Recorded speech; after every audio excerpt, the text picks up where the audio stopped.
ಓಂ ಶಾಂತಿ. ನಾನು ಆತ್ಮ ದಿವ್ಯ ಮೂರತನಾಗಿದ್ದೇನೆ. ನಾನು ಅವ್ಯಕ್ತ ವತನ ವಾಸಿಯಾಗಿದ್ದೇನೆ. ನಾನು ಶ್ರೇಷ್ಠ ಆತ್ಮ, ಸಹನಶೀಲ ಆತ್ಮ, ಮಹಾನ ಆತ್ಮ, ದಿವ್ಯ ಆತ್ಮ, ಸರಳ ಆತ್ಮನಾಗಿದ್ದೇನೆ. ನನ್ನ ಆತ್ಮ ಸಮರ್ಥ ಸಂಕಲ್ಪಗಳನ್ನು ಮಾಡುತ್ತೇನೆ. ನನ್ನ ಆತ್ಮ ಕೇವಲ ಎಲ್ಲದರಲ್ಲೂ ಒಳ್ಳೆಯದನ್ನೇ ಹುಡುಕುವ ಆತ್ಮನಾಗಿದ್ದೇನೆ. ನನ್ನ ಆತ್ಮ ನಿರಂತರ ಸ್ನೇಹಿ ಮತ್ತು ಸಹಯೋಗಿಯಾಗಿದ್ದೇನೆ.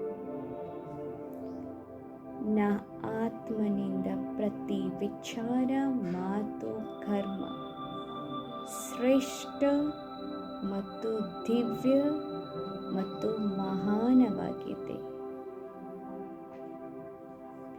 ನನ್ನ ಆತ್ಮ ನಕ್ಷತ್ರ ಈ ದೇಹವನ್ನು ಇಲ್ಲೇ ಬಿಟ್ಟು ಮೇಲೆ ಹಾರುತ್ತಾ ಹೋಗುತ್ತಿದ್ದೇನೆ. ಸೂಕ್ಷ್ಮ ಲೋಕದಲ್ಲಿ ಬಾಪ್ ದಾದಾ ಎದುರುಗಡೆ ನಿಂತಿದ್ದೇನೆ. ಅವರ ಭ್ರುಕುಟಿಯ ಮಧ್ಯದಿಂದ ಶಕ್ತಿಶಾಲಿ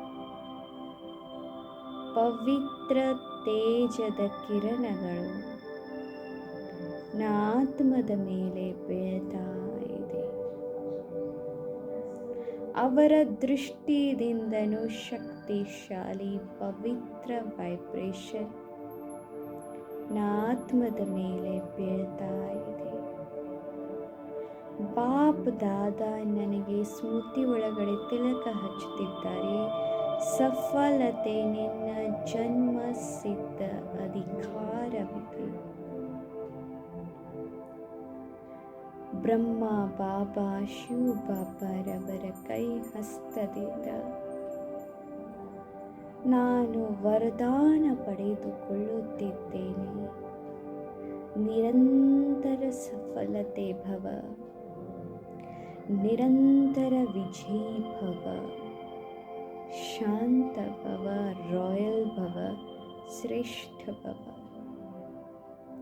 ಆತ್ಮ ಸೂಕ್ಷ್ಮ ದೇಹವನ್ನು ಬಿಟ್ಟು ಪರಮಧಾಮದಲ್ಲಿ ಶಿವ ಬಾಬಾರವರ ಹತ್ತಿರ ಟಿಕಾಯಿಸ್ತಾ ಇದ್ದೀನಿ. ಬಾಬಾರವರಿಂದ ಸಹನ ಶಕ್ತಿಯನ್ನು ತುಂಬಿಕೊಳ್ತಾ ಇದ್ದೀನಿ. ಏಕಾಗ್ರ ಶಕ್ತಿಯನ್ನು ತುಂಬಿಕೊಳ್ತಾ ಇದ್ದೀನಿ. ಶ್ರೇಷ್ಠತೆಯನ್ನು ತುಂಬಿಕೊಳ್ತಾ ಇದ್ದೀನಿ. ಅವ್ಯಕ್ತ ಸ್ಥಿತಿಯ ವರದಾನವನ್ನು ತುಂಬಿಕೊಳ್ತಾ ಇದ್ದೀನಿ.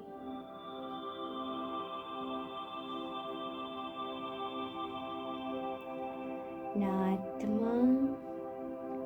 ಆ ಬಾಬಾನಿಂದ ಶಕ್ತಿಯನ್ನು ಪಡೆದುಕೊಂಡು ವಾಪಸ್ ಈ ದೇಹದಲ್ಲಿ ಬಂದು ವಿರಾಜಮಾನನಾಗುತ್ತಿದ್ದೇನೆ.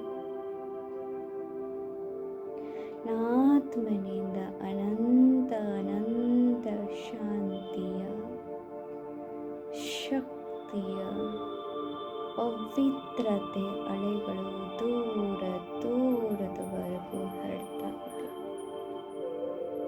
ನಾನು ದಿವ್ಯ ಮೂರತ್ ಆತ್ಮನಾಗಿದ್ದೇನೆ. ನನ್ನ ಮುಖ ಕನ್ನಡಿಯಿಂದ ಬಾಬಾರವರು ಪ್ರತ್ಯಕ್ಷರಾಗೋರಿದ್ದಾರೆ. ಓಂ ಶಾಂತಿ. Thank you Baba.